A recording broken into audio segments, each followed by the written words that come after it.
حضرت ہاشم بازار میں جا رہے تھے، سامنے سے یہودی عورت گزری، اس نے یوں دیکھا تو کہا ہاشم ایک رات گزار لے میرے پاس، جو لینا ہے لے لے۔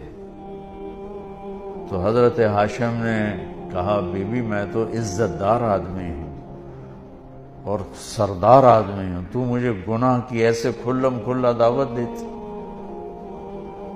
چلے گئے۔ اگلے دن ان کی شادی ہوگی حضرت سلمہ سے بنو نجار میں، یہ مدینہ کی بات۔ 2-3 دن گزرے تو ہاشم بازار سے جا رہے تھے، سامنے سے وہی عورت آ رہی تھی، تو وہ کچھ کہے بغیر گزرنے لگی تو اس کو روک لیا، اس سے فرمانے لگے تم نے مجھے گناہ کی دعوت دی تھی، شادی کیوں نہیں کر لیتی؟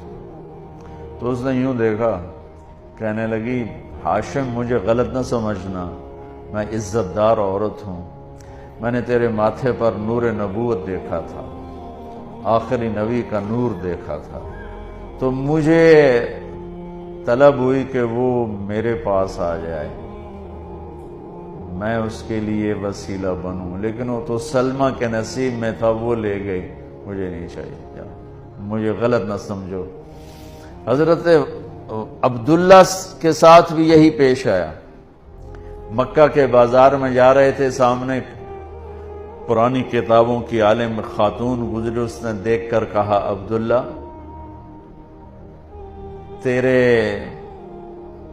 تیری جان بچانے پہ 100 اونٹ لگے تھے، میں 100 اونٹ دیتی ہوں، ایک رات میرے ساتھ گزار۔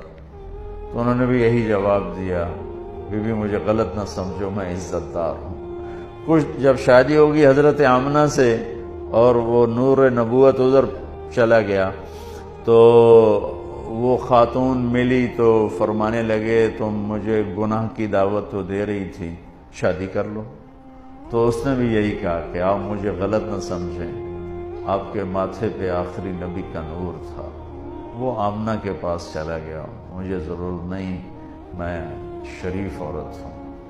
تو میرے نبی کے جتنے آبا ہیں، اجداد ہیں، وہ سب اس نور کے امین تھے، اس کو لے کے چلتے چلتے چلتے چلتے یہاں تک کہ حضرت عبداللہ پر آ کر تو آدم علیہ السلام حضرت شیس علیہ السلام سے کہہ رہے ہیں بیٹا تیری پشت میں ایک امانت ہے، وہ تیرے باپ سے بھی زیادہ قیمتی ہے۔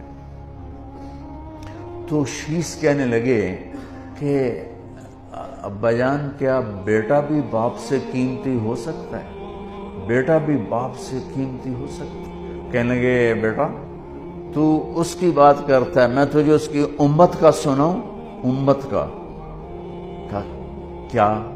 کہا دیکھ تیرے باپ نے ایک خطا کی، جنت سے نکال دیا گیا، وہ ساری زندگی خطائیں کریں گے پھر بھی اللہ ان کو جنت میں ڈالے گا۔ تیرے باپ نے ایک خطا کی، بیوی سے جدا کر دیا گیا، وہ صبح سے شام تک خطائیں کریں گے، ان کی بیویوں سے جدا نہیں کیا جائے گا۔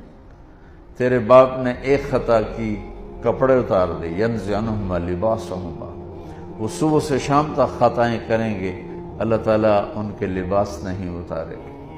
تیرے باپ نے ایک خطا کی، 40 سال کے رونے کے بعد توبہ قبول ہوئی، وہ زندگی بھر کی خطائیں ایک بول پہ اللہ ان کی معاف کر دے گا، کہیں گے یا اللہ معاف کر، اللہ کہے گا جاؤ معاف کرتے۔